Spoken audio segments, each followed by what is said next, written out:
Well, we are back in the jail cell with Joseph today, and we will be. Actually, I don't know if you knew this. If you read ahead a little bit in the story in Genesis, you'll find that Joseph finally is in Pharaoh's court. I mean, in terms of asked to be like a prime minister of the country.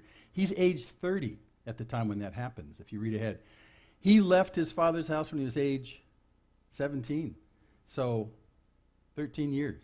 Between being in Potiphar's house and being in jail. 13 years. We don't know how much of it is jail and how much of it is Potiphar's house. We just don't know. But the presumption is that the majority of it is in jail. So what would you do if you were in jail for 10 to 13 years for completely unjust reasons for doing the right thing and being a person of integrity? You would deal daily with injustice and bitterness and what's going on and is God sleeping, all those things that would be part of that. So you have to put yourself in that mindset as we look at Joseph, because that's what he's going through. And yet, the issue is that we know, because we've read ahead in the story, we know that Joseph has to be in a position of great power in Egypt so that he can be influential in how they harvest crops and save crops and get them as well as his family through 7 years of drought. 7 years of no plants will kill a civilization. So God is going to take Joseph and put him in a position. We read forward. That's our plot spoiler. I'm sorry if you were waiting for I'm sorry, but that's where we got to be. And God has been using all of these events up to this point in Joseph's life to make what God's purpose happen to happen. Okay, so that's where we're at. But he hasn't completely unveiled this thing to Joseph. So Joseph is prone, like you and I, to sit in the context of a deteriorating circumstance and say to yourself, woe is me, everything's wrong and God is asleep. That's what you're tempted to do. And Joseph will do a little of that, and he'll trip a little bit today as well. So let's see where he goes. He's still in jail. Just a really quick recap. In Genesis 39, we saw that here's the nation of Israel. That's Canaan, and that's where his family is at, where his father Jacob and his 11 brothers and the whole, that's the promised land right there. We're actually right in this picture, we're hovering over Egypt, and that big green triangle on the left there, that's the Nile Delta, and the green snake behind it to the right, that's the Nile. So we're hovering over Egypt. Midianite traders came from Midian, which is just east of the Red Sea. They were traveling to do trade. They came through Canaan, and they came at just the opportune time that Joseph's brothers were really, really mad at him because he was being a twerp, basically. And they decided that they want to kill him. They changed their mind, and with the Midianite traders coming through town, they decide, better yet, let's just sell him into slavery, and we'll never see him again. Woo! We didn't kill our brother. We just sold him into slavery. Yeah, very, very thoughtful of them. So the Midianite traders take him down to Egypt. They come down to Egypt. He goes on sale, and he's bought by a relatively high-placed person in Pharaoh's court, the captain of the guard. And while he's there with the captain of the guard, some amazing things happen. For instance, the captain of the guard puts everything in his house under the charge of Joseph, because Joseph is such a great administrator. And everything that he does for Potiphar ends up prospering. And we know that he is a great administrator because of what God does through him. It's not his innate skills. Remember, he's just barely out of high school. How can you run an entire household of the captain of the guard when you're out of high school? Well, God does amazing things in the life of Joseph. And that just seems to be going great. And Joseph is probably thinking, this is wonderful. This is the best opportunity I've had my entire life. At least these people respect me when my brothers didn't. But then there came Potiphar's wife, who came to him and seduced him and said, sleep with me. And he said, no, no, no, no, no, I will not sleep with you. No, no, no. And he successfully resists her repeated attempts for him to sleep with her over and over and over. A man of integrity. And God repays that integrity of him saying no by putting him in jail. So, and that's the conundrum of all this stuff. A lot of people will say if you do the right thing, God will always bless you with a positive result. Well, it depends on what positive means. But if your expectation is that if you do the right thing all the time, your circumstances will get better, that's a lie. That's a total lie. That's not part of the Bible. So when you hear, especially TV evangelists and stuff like that say, do the right thing, obey God, put yourself in his hands, and you will grow prosperous and everything you have will get better. No. What does get better is the relationship with God itself becomes more and more of the value of life for you. So in that sense, life gets better. But your circumstances, you may go to jail. So just get used to that. So he goes to jail on totally trumped up charges, and that's where we leave him today. He's in jail, and we turn to the next chapter to find out what goes on. And we're going to split this one up also in 4 acts.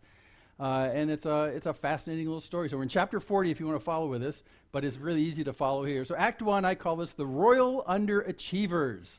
So here we are. We pick up Genesis 40, verse 1. Now, sometime after this, the cupbearer of the king of Egypt and his baker committed an offense against their lord, the king of Egypt. And, of course, the king of Egypt is Pharaoh. Verse 2, and Pharaoh was angry with his 2 officers, the chief cupbearer, the chief baker. So these guys are not just podunk servants in the household. These are the guys that see Pharaoh's face on a daily basis. And Pharaoh relies on the cupbearer to test his wine to make sure it's not got poison in it. He not only oversees the entire process of making whatever Pharaoh drinks, but then he tastes it at the end just to make sure. So this is a very important guy. And the guy who makes bread, he's the guy who largely takes barley. In Egypt, barley was a bigger staple than wheat was. He takes the barley, and he makes wonderful things out of it. Baking was actually a luxury for just the highly placed people. He's the main guy who makes all the bread. So these are the guys that report to Pharaoh, and we don't know what they did wrong, but they got thrown in jail. And curiously, verse 3, he put them in custody in the house of, dun dun dun, the captain of the guard, whose name is Potiphar. So it's the same place that Potiphar throws the bad guys for himself. So they get thrown in there, and just in case you weren't following the story, the writer of Genesis clarifies it for us, in the prison where Joseph was confined. So now, in the big purposes of God, to get Joseph hooked up in the highest levels of Egyptian power, he is now in jail with 2 guys that see Pharaoh every day. Where is it going to go?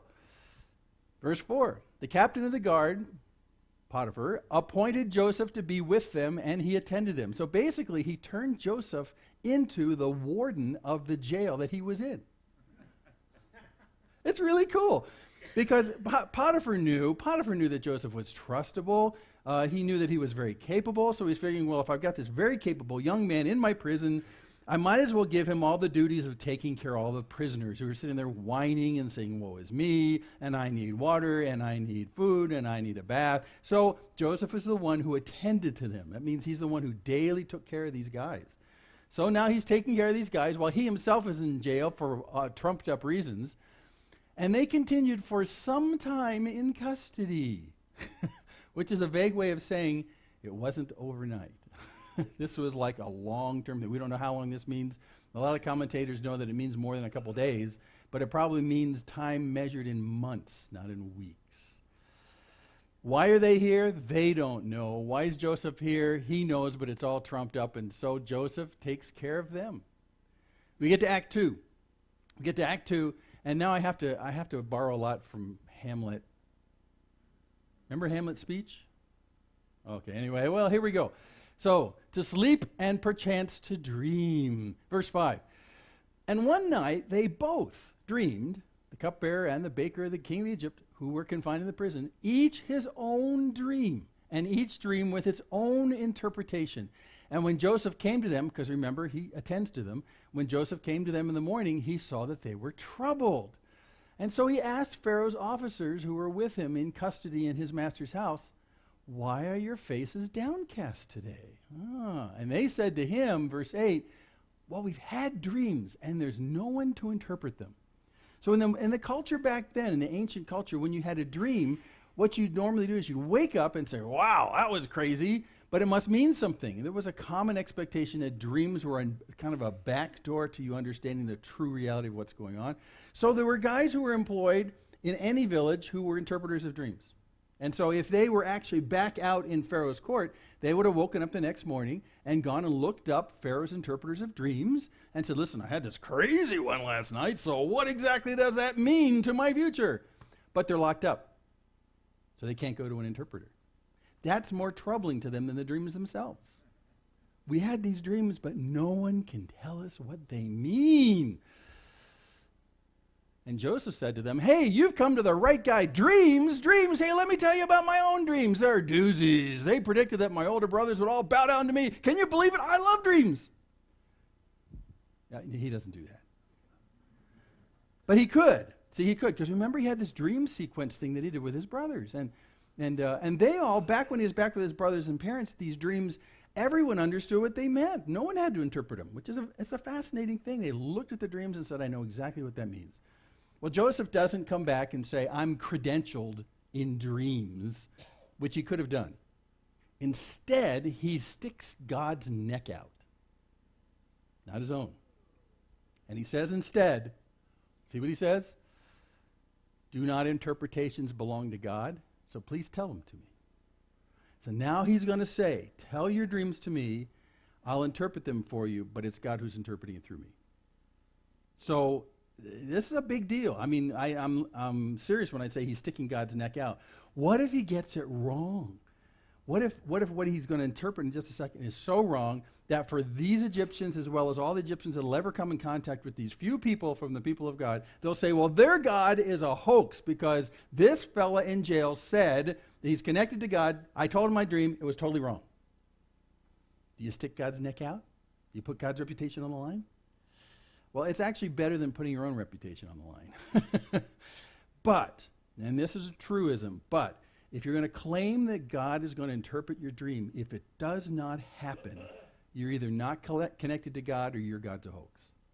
And all it takes is one bad claim and you are a bad prophet. So this is a big deal. This is a very big deal. He's sticking God's neck out. So he says, tell them to me. So they do. And that's where we get to Act 3 when they talk to him. Aye, perchance to dream, there's the rub, the dreams that you dream. Okay, so they tell him his dream, verse 9.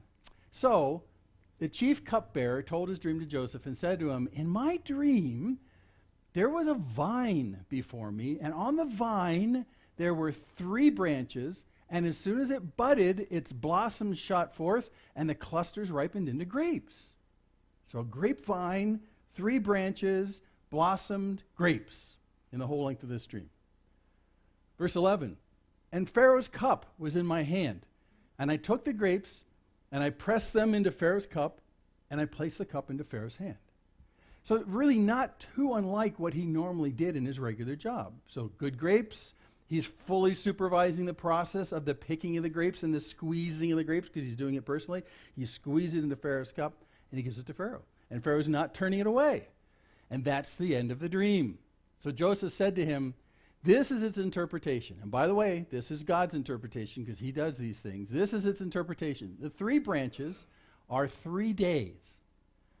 Verse 13, and in 3 days Pharaoh will lift up your head and restore you to your office, and you shall place Pharaoh's cup in his hand as formerly when you were his cupbearer. Yay! So you're in jail right now. But the 3 branches is 3 days, and in 3 days you'll be restored to your former position, and you'll be right in Pharaoh's face, serving him just like you were before. Everything will be forgiven. It'll be wonderful. And he's happy to hear that. And then Joseph gets an idea. This is where he starts to go bad in this section. And we're going to talk more about this because this is the key issue in this whole passage. He gets an idea.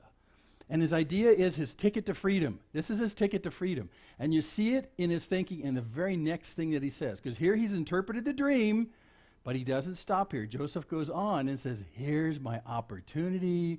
Verse 14, only remember me when it's well with you, when it goes good with you with Pharaoh. And please, do me the kindness to mention me to Pharaoh and so get me out of this house. So when it really does happen and you're so happy about it, remember to tell Pharaoh, well, Pharaoh, it was that guy in jail. He's got something going with God. It's just incredible. And Pharaoh will say, hey, I need him, and he'll bring me out of jail. I'm out of here. Finally, I'm out of here. This is my ticket out. And he goes on, because he's not sure that the cupbearer is really going to have enough compassion to do this. So to make him compassionate, he says, I'm like you, because I was indeed stolen out of the land of the Hebrews, and here also I have done nothing that they should put me into this pit. So he's saying to the cupbearer, you're going to be exonerated, which means you're here falsely. Well, guess who else is here falsely? Me. So come on, we're bros. Okay? So when you see Pharaoh, and when you get everything figured out, and everything's good and wonderful, and everyone's excited and all that kind of stuff, say, there's another poor sap that's in jail who shouldn't be there, just like I was, Mr. Pharaoh, and could you get him out as well? Because he's the one who's responsible for this interpretation. Take it out. Take it out. He's going to go to the man, the only man who has power above the captain of the guard, Pharaoh himself. Going over his head. So this looks like a pretty good deal. This is his ticket out. Now, when the chief baker saw that the interpretation was favorable, I love this. Well, that's good news. I want some good news too. So he says to Joseph, I also had a dream. Okay, here you go. There were 3 cake baskets on my head, and in the uppermost basket there were all sorts of baked food for Pharaoh. So you have to realize during their time they actually did carry baked goods and food on their heads in baskets. It was the easiest way to do it. He says, I had 3 baskets on my head, and there was bread in them, and it was for Pharaoh. And yeah, okay, this is just like the other guy's story, but this is the bread version of the grape version before. But the birds were eating it out of the basket on my head. Isn't that odd? Now remember, in the grape story just before this, the grapes are squeezed into Pharaoh's cup, and it's given to Pharaoh, and Pharaoh is partaking of the wine. But Pharaoh is not partaking of the bread in this one. Who's partaking of the bread?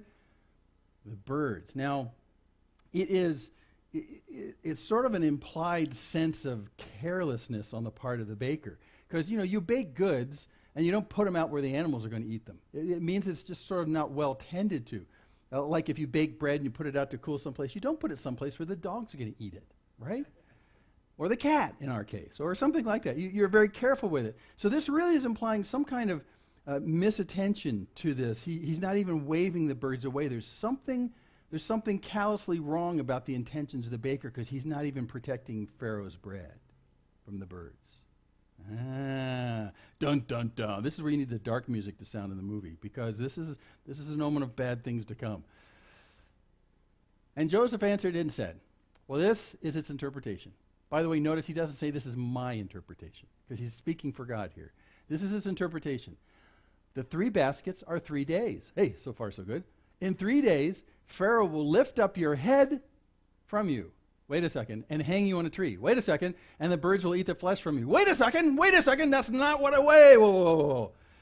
See, lifting up a head, and we didn't talk about that in the cupbearer. When a royal lifts up your head, when you go in the presence of a royal, you always go with your head bowed, sometimes prostrate on the floor. Well, if he wants to talk to you face to face and give you the permission to talk to him, what he does is he lifts your head. I'm talking to you. I'm giving the honor of addressing me directly. So here he uses the same idea of lifting his head so he can talk to him, and he's going to lift it right off of him. He's going to die. 3 days he's going to die. This guy's guilty. This guy's guilty. And by the way, just to be clear, it says hang you on a tree. It doesn't say hang you from a tree. It says hang you on a tree. It's actually being impaled on a tree. Just to let you know, it's so ugly. So this is what's going on. So the cupbearer gets good news. You're going to be restored to Pharaoh. The bread maker, not good news. And both of them are going to happen in 3 days. Now, I want to talk about probability and odds for a second here. So there's 4 combinations here. Either both the guys are going to be dead, or one of the guys is going to be alive and the other one's going to be dead, or the other guy's going to be alive and the other one's going to be dead, or they're both going to be alive. 4 combinations. So Joseph has a 1 in 4 chance of getting this right. Except he's calling the day. Now that's really tough. Because if that 3rd day comes and goes and this doesn't happen, then he's a false prophet. He's not actually speaking for God. He's speaking for himself. And you can't trust anything this guy ever says ever again. It's going to be wrong. So you got to understand that the way this entire thing is put together, the odds are very low that you can guess it and get it right. It's got to be in 3 days. This guy's going to live. This guy's going to die. So this isn't just playing the odds and trying to say this is real stuff. This is real stuff. So he's going to have to hit it, and the only way he can hit it is by using God's interpretation. And that brings us to Act 4, and more darker music goes. Dun, dun, dun. Here we go. 20. Well, on the 3rd day, which was Pharaoh's birthday, he made a feast for all his servants And he lifted up the head of the chief cupbearer and the head of the chief baker among his servants. So he sprung both these guys out of jail while he was having this big house party for all his servants. He springs these two guys out of jail. He brings them into his presence. They're prostrate with their heads bowed down. He comes up to the cupbearer. He comes to the bread maker. Everyone's on pins and needles. Who's going to die? He restored the chief cupbearer to his position. And he placed the cup in Pharaoh's hand, just like Joseph said it would happen, right there in front of everybody else. So Pharaoh is testifying to the entire household of servants.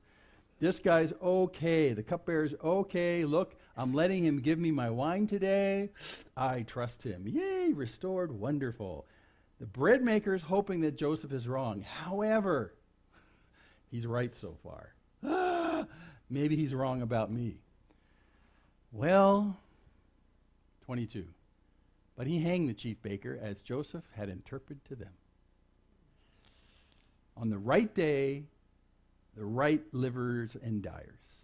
Got it, nailed it right on the nose. Right on the nose, he got it.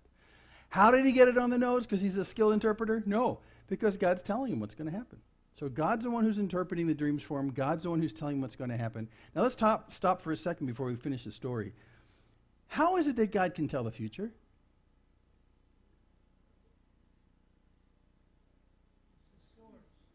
He's a source. Yeah, well, he's timeless. For God, a day is like 1,000 years, 1,000 years like a day. I mean, God is a being that, in a way that we can't fully comprehend or even start to comprehend, he's outside of time. He's outside of the universe, in fact, because it says that he created the universe by a word of his mouth, and boom, everything you can touch, feel, smell, and walk on is something he made. And so if this is something he made, he's clearly outside of this. He's the before all this kind of stuff. But part of this place that you're sitting in, part of the dimensionality of it is time itself. He seems to be outside of time. Now, we are trapped in time. Physicists will call time the not the fourth dimension, but like the 3.5 dimension, because we have 3 dimensions, this way, this way, this way. But then there's time as well, which is another dimension. Allows me to be in the same XYZ spot, but at a different time. That's the orthogonality of dimensions. Never mind that. But anyway, but time is something that you're stuck in, and it's like being on an escalator. It always goes forward, and it doesn't go back. You can't fully traverse time. You're stuck on it, and it goes forward. But it really is a real dimension. It's part of the construct of this place that we're in. And it's part of the teaching tool that God uses to tell us about cause and effect of things. And we could talk a lot about that. It's a fascinating topic. But God's outside of time. So if God's outside of time, he can look into his creation that includes time, and he can not only see a certain place, but he can see a certain place at a certain time. Just as equally as any of us could walk across the street, he can walk across time and look at it. So he doesn't really have a problem figuring out what's going to happen because he's outside of it. He's not constrained by it. We are constrained by it because if we could traverse time, we would kill ourselves. You know those science fiction stories about someone saying, well, what if I go back in time and I kill my own parents? Will I ever exist? Well, if you don't exist, then you can't go back in time to, I don't, that's too hard. I can't figure this thing out. Exactly. God does not give us the ability to deal with time like that. We're just stuck in it. We're stuck in it because time is what is. But God's not in that. So God can look right ahead. He can look ahead 3 days for Joseph and the cupbearer and the bread maker and say, this is what's going to happen. This is what's going to happen. Now, if anyone ever comes to you and claims to say, thus saith the Lord, this is what's going to happen, and it didn't happen, did that word come from God? No. And I would have to distrust every single time that person says, thus saith the Lord. Because God doesn't make mistakes, ever make mistakes. He sees it like opening the newspaper. He sees it. He doesn't read it wrong. So this is why when you go back to the Old Testament, there's a very stringent requirement that any prophet who speaks for God and gets it wrong should be killed. Because this man will definitely lead people astray. Because people will say he's speaking for God. But clearly it takes one proof case to prove that he's not. So you have to be very stringent on that. Really stringent. Okay. Well, the story does move along right now because what about Joseph's golden ticket? Is Joseph going to get out of jail because the cupbearer is going to say, all this happened because this guy, this Hebrew in jail, told it? Is this going to happen? Well, the chief cupbearer did not remember Joseph. Wah, wah, wah, wah. He didn't remember Joseph. In fact, he forgot him. He just said, the end of that. I'm back in my cupbearer position. I'm good with Pharaoh. Let's just not bring that thing up ever again. I'm here. Done. We're out of here. And he forgets Joseph.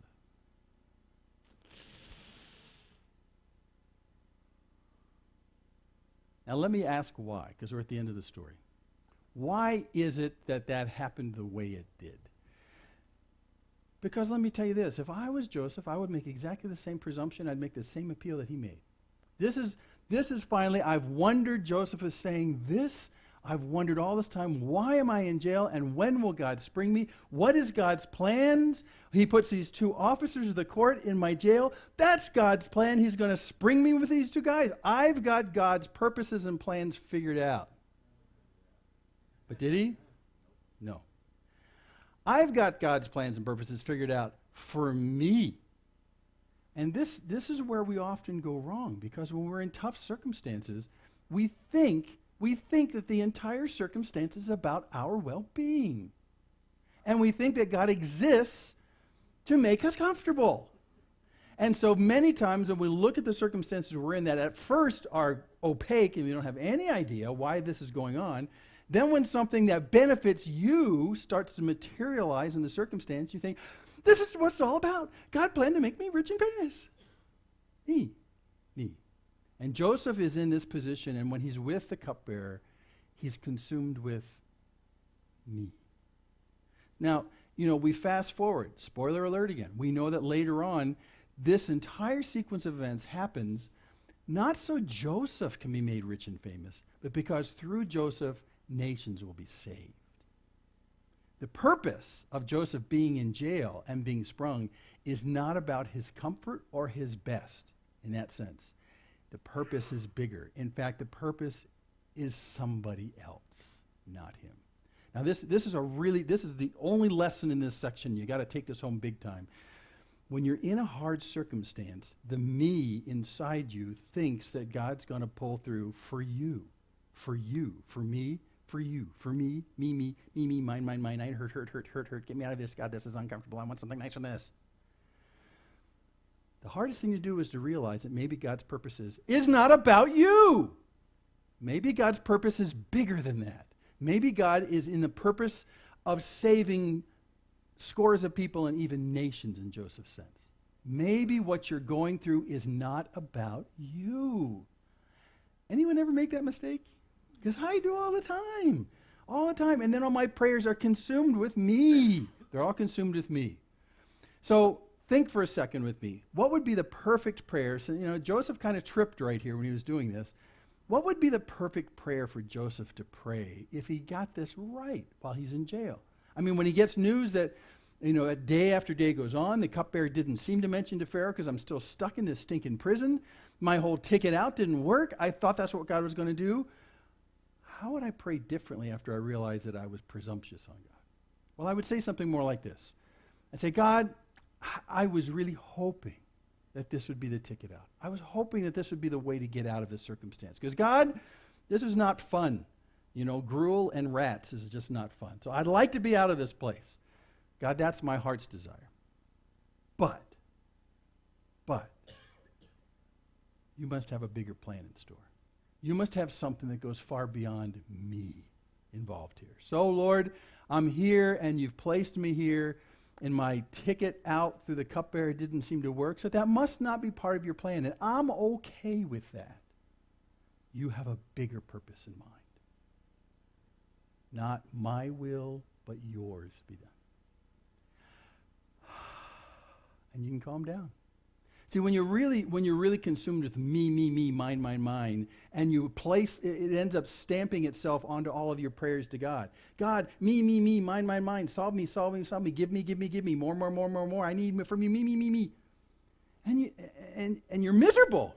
You're absolutely miserable because you're out of control in the situation. The thing that's bringing you all this discomfort, you can't change. And you said they're consumed with the fact that I should not be submitting to all this stuff. This shouldn't have happened to me. I was right anyway. This is not right. God, me, mine. Injustice, bring justice, me. And you're always dissatisfied.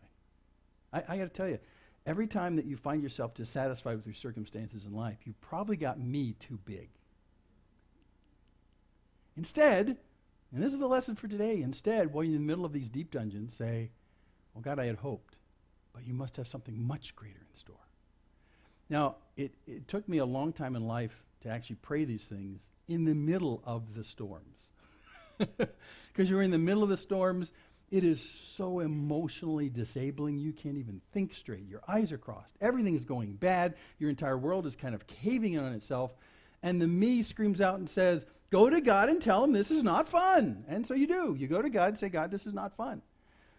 But somewhere in this whole thing, God taught me and continues to teach me. I'm not done yet, but it continues to teach me that when you're in the middle of that and you don't understand it, remember bad things, the first prayer is, why me, God?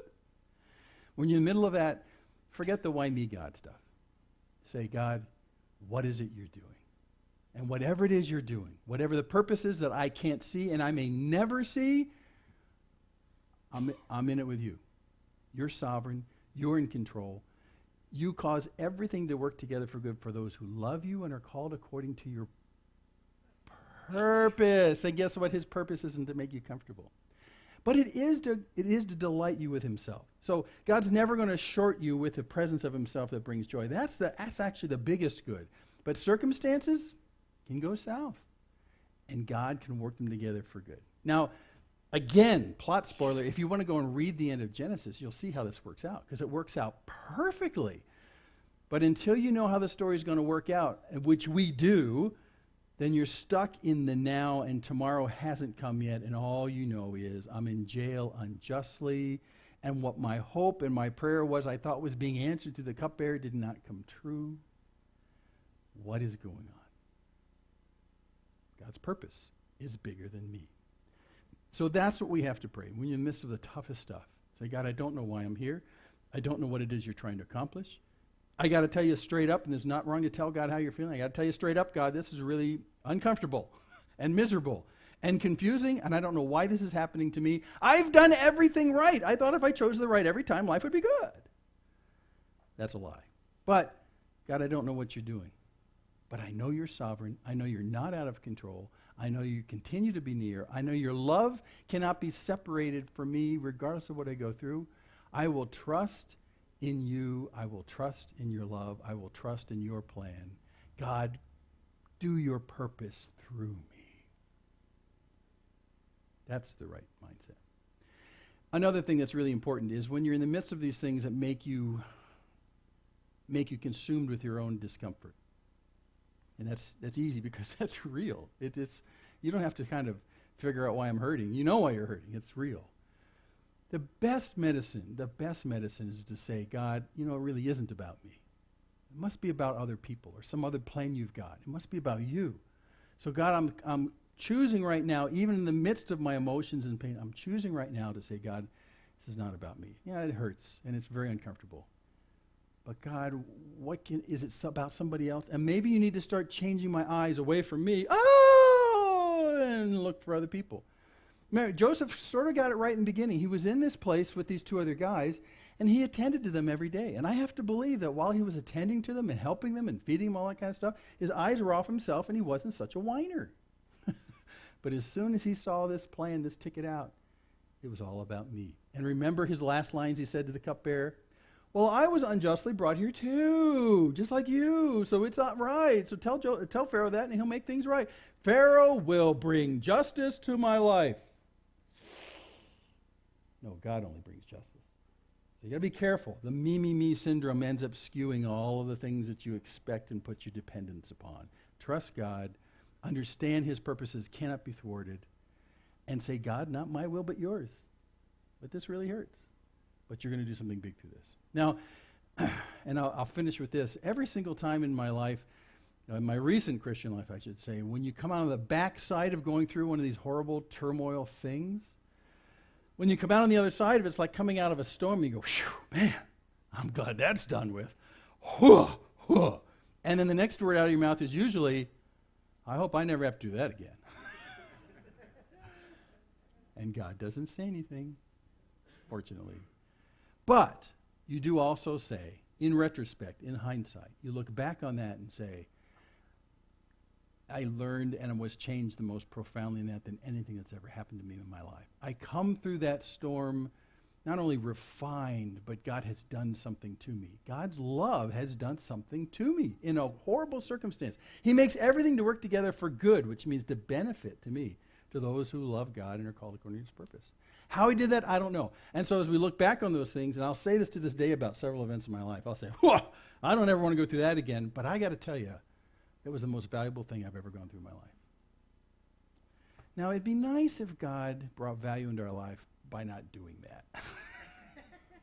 And I think I say that at the same time after them too. And I say, God, next time, can I be on the ball so much that I don't have to go through all that junk next time? And maybe you can just sort of send me a note and I'll say, yeah, okay, I'll change. Yeah, can we just kind of go around that step next time? No, because God uses that stuff in ways he can't use anything else in your experience. The writer of Proverbs says this very clearly. He says, don't give me too much or too little, God, because if you give me too much, I'll forget that I need you. And if you give me too little, I'll shake my fist at you and say, why don't you provide me? Give me just what I need. It gets in the middle, right inside here. But still, God takes us through tough times so that we understand that the little that we need that's sufficient is him and not everything else. That's how he changes us. You go through all the famous characters in the Old Testament or the New Testament. You look at the narratives of what they went through.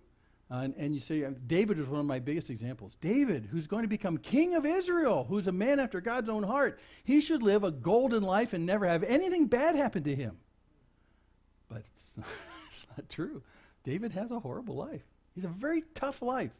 And yet, in the toughness of his circumstances, you say, what is his heart like? I understand what he's going through, but what's his heart like? Is this crushing him on the inside? And then you open up the Psalms, written by David. Sure enough, he does say, this is crushing me on the inside. But God is my portion and my strength. He's my refuge. He's my high tower. He's my protection from all this stuff. So in the midst of some of the worst circumstances that are documented in the entire Bible, God is allowing David to go be pulled through the knothole of all these very unjust experiences. And some of them he brings on himself, doggone it. But in the midst of that, God's changing his heart, and he's become refined, and he comes through it saying, I'm not the same person I was, thank God. So it's necessary. And so when Israel gets its first king in David, they get a king who's been taken through the hardest training course imaginable. And that makes him a man after God's own heart. Trust God. So anyway, that's just by way of saying, circumstances may not go up and to the right, they may go down and to the left. They may get worse.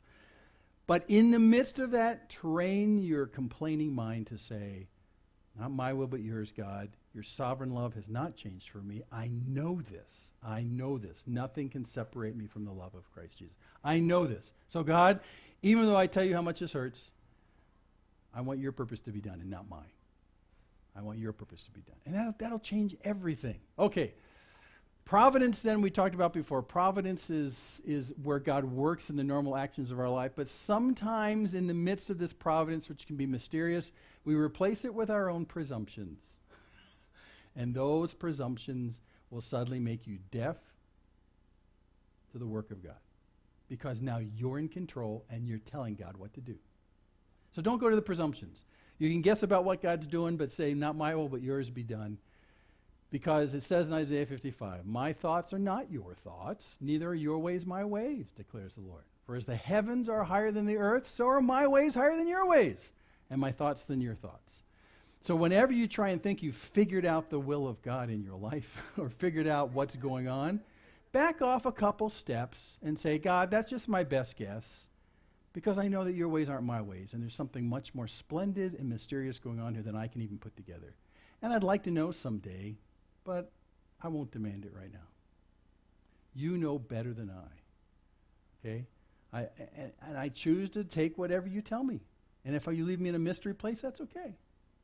Because you know better than I. So providence is what God does, the sovereign actions of God in the seemingly ordinary affairs of life. And so as we go on with the story of Joseph, this is what we're finding out. God has a gigantic purpose down the road here, which will start flowering and becoming known when Joseph turns 30. He goes into Potiphar's house at 17. It's going to take him 13 years to try to figure out what God's doing. But between then and now, we sit and we wait on God to unfold his purposes in our life. We don't get bossy like little kids saying, well, I'm not going to do that until you tell me why. We say, God, your will be done, not mine. And I know that in the seemingly uncontrollable and flaky acts even of men, you will be sovereign, and your purposes will never be thwarted. And someday, Joseph will be the prime minister of Egypt, and through him, God will save the world. How about that? Isn't he glad that God didn't answer his prayers to spring him out of jail? He might have been saved, but thousands of others wouldn't have. And that's what God wants to do through you. So quit being whiny. The end. Let's pray. Father, we thank you indeed for this incredible story. And as we walk in Joseph's moccasins, we understand that we are just like him.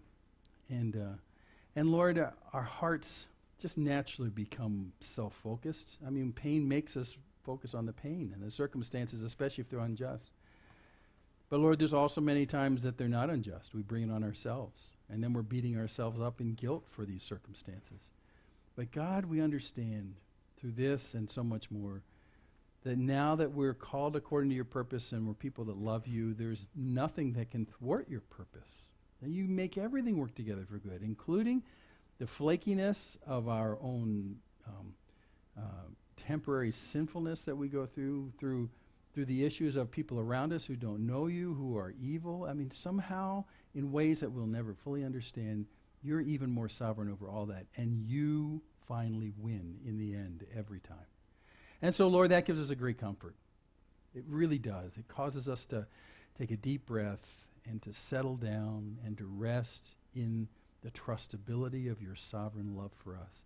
So, Lord, even through this week, as the week goes on, the months go on, as our circumstances change and many times go in places we don't want them to go, I pray that your Spirit would continue to remind us that you're still in control, that your love cannot be distanced from us, and that your purpose for us is assured and cannot be changed, because there's nothing that can separate us from the love of God in Christ Jesus.